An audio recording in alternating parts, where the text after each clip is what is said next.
من اگه میخواستم دیده بشم جور دیگه ای کاری نداشت بچه ها.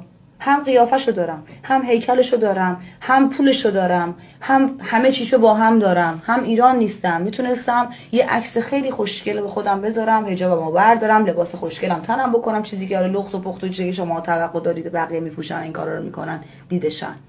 میتونستم همه این کارا رو بکنم، دیدم میشم، خیلی هم شیک دیده میشدم، همتونم عاشقم میشدین، تمام طرفدارای این آدمم میادن منم فالو میکردن، عاشق منم میشدن، همم گل و قلب و بوس میفرستادین واسم. پس دیگه نشنوم از این حرفای زشت. دیده شدن مال یه آدمی که دیده نمیشه. اینایی که میبینید دارن ار میزنن گریه میکنن واسه ایناست، واسه اونای زنای شوهرداری که میان خودشونو پاره میکنن. معلومه که اون تو چه خبر بوده، ما میدونیم، همم میدونن.